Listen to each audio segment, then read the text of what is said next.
Bonjour et bienvenue au sommet des plantes médicinales. Dans la continuité des médecines traditionnelles asiatiques, je suis ravi d'accueillir aujourd'hui Élise Mandine. Bonjour Élise. Bonjour, Louis. Élise est spécialiste de Sowa Rigpa, est experte en médecine traditionnelle tibétaine.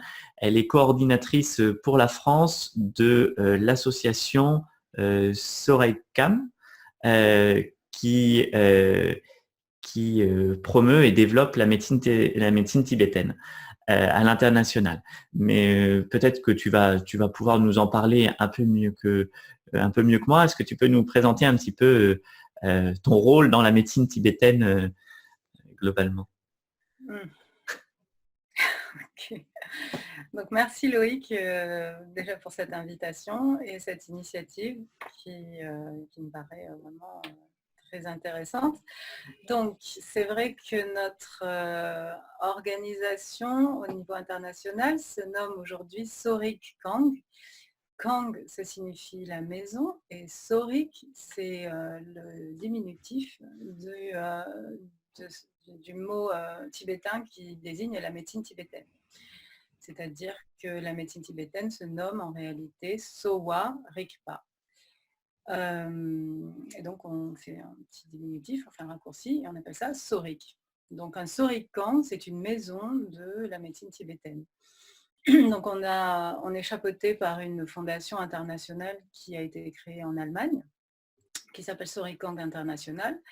Et puis il y a des petites maisons de médecine tibétaine un petit peu partout dans le monde qui promeut, développe, préserve la médecine tibétaine et forme toute personne qui a envie d'en savoir un petit peu plus sur la médecine tibétaine. Donc, qu'est-ce que ça veut dire Sowa Rigpa? Sowa Rigpa a deux niveaux de lecture. Le premier niveau, c'est le niveau médical pur, c'est-à-dire que Rigpa, c'est la science et Sowa, c'est la guérison. Sowa Rigpa, ça veut dire science de la guérison. Ensuite, Sowa Rigpa peut être pris dans un deuxième sens, qui est nourrir la conscience. Parce que Rigpa, lorsqu'on est un petit peu familier avec les termes bouddhistes, Rigpa, c'est un terme qu'on entend souvent, et qui désigne quelque chose qui est un petit peu intraduisible, qui est l'éveil ou le fait de voir. Parce que le sens littéral de Rik, ça veut dire voir. Et donc Rigpa, c'est la connaissance, on veut dire, ou la conscience. Et Sowa, dans cette compréhension-là de Sowa Rigpa, Sowa, c'est la nourriture, donc nourriture de la conscience. Ce qui place la médecine tibétaine sur deux niveaux, le niveau médical, science de la guérison, et le niveau spirituel, nourriture de la conscience. Et donc déjà dans le nom est inclus ces deux aspects de la médecine tibétaine, qu'on retrouve ensuite dans les textes traditionnels. Le texte traditionnel de base sur lequel on étudie encore aujourd'hui, il a été écrit une première fois au 8e siècle, et puis il a été écrit une deuxième fois au 12e siècle. Il a été réécrit. Puisqu'il y a eu une lignée de pères de la médecine tibétaine. Et ce père de la médecine tibétaine, il s'appelait Yutok. On va peut-être passer sur les termes techniques, mais ce médecin, Yutok, a écrit au 8e siècle le texte fondateur de la médecine tibétaine, qu'on appelle le Gyushi, les 4 tantras médicaux. Et puis il y a eu une réincarnation de ce Yutok au XIIe siècle, et lui a réécrit à nouveau ces 4 tantras médicaux. Et puis il a donné également l'enseignement spirituel qui accompagne la médecine tibétaine, qu'on appelle le Yutok Nintik, c'est-à-dire le cœur de l'enseignement de Yutok. Et il s'agit en fait d'un chemin, d'une sorte de voie graduée vers l'éveil, mais pour les laïcs, pour les médecins, pour les patients, pour tout le monde en fait. Pour les gens qui ne sont pas des moines assis toute la journée à méditer dans leur grotte ou dans leur cellule, des gens qui sont dans la vie réelle et qui ont un travail, des enfants, des émotions, des maladies, etc. Donc c'est assez intéressant de voir que la médecine tibétaine ne dissocie pas la santé mentale de la santé physique. Oui, c'est ce que j'allais dire. Voilà, dans la médecine tibétaine, on a très clairement, fondamentalement, inclus cette notion à la fois de vision du mental, du psychisme, et même au-delà, on pourrait dire jusqu'au du spirituel, et la dimension physique, l'ensemble en fait est un tout, mais peut-être que tu pourras nous présenter un petit peu les grandes lignes de la médecine tibétaine pour qu'on voit bien en quoi ça forme un tout, cette vision-là de l'homme dans la médecine tibétaine. Oui, alors, comment dire? C'est vrai que donc en Asie, il existe ces 3 grandes médecines, l'Ayurveda, la médecine chinoise et la médecine tibétaine. Et si on regarde géographiquement, le Tibet, il est un peu au milieu de l'Inde et de la Chine. Et donc, souvent, les gens pensent que la médecine tibétaine, c'est une sorte de mix entre la médecine chinoise et la médecine ayurvédique. Et puis, voilà, on a fait notre petit mélange et puis on a les 2 dedans.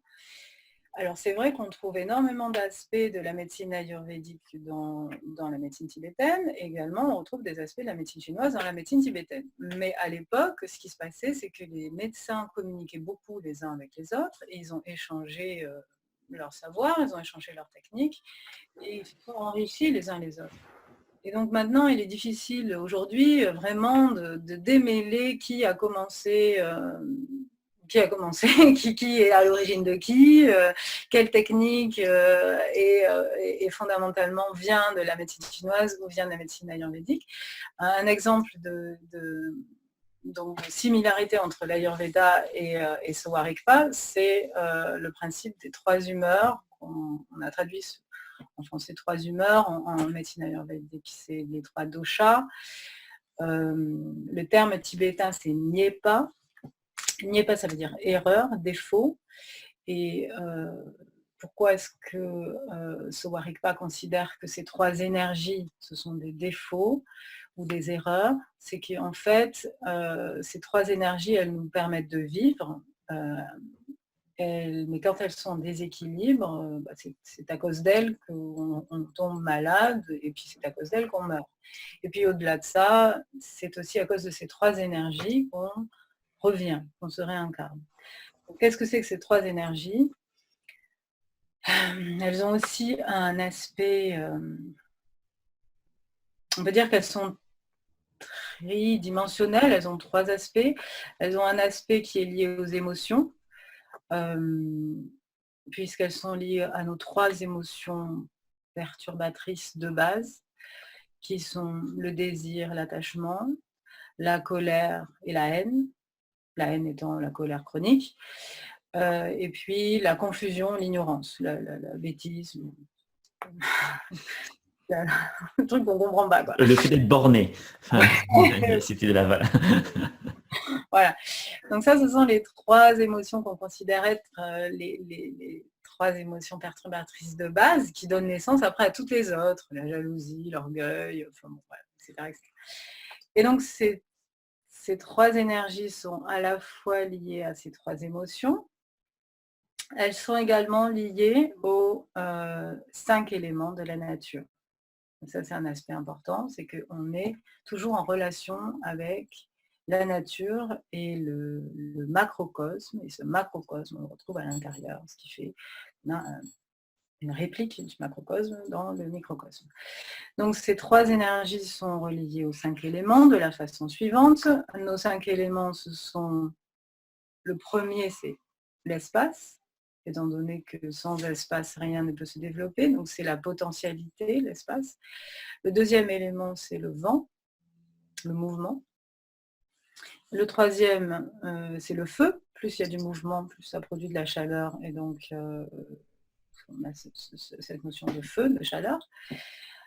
Le quatrième, quatrième, c'est l'eau. Puisque le feu produit de la vapeur, donc de l'eau. Et puis le dernier, c'est la terre, le plus matériel, le plus solide. Donc on a espace, vent, feu, eau et terre. Merci beaucoup, Élise, pour cette présentation de la médecine tibétaine. Si vous voulez en savoir plus sur la médecine traditionnelle tibétaine ou sur les autres approches abordées dans le sommet des plantes médicinales, je vous invite à nous retrouver en cliquant sur le lien qui apparaît juste en dessous dans les commentaires. À tout de suite.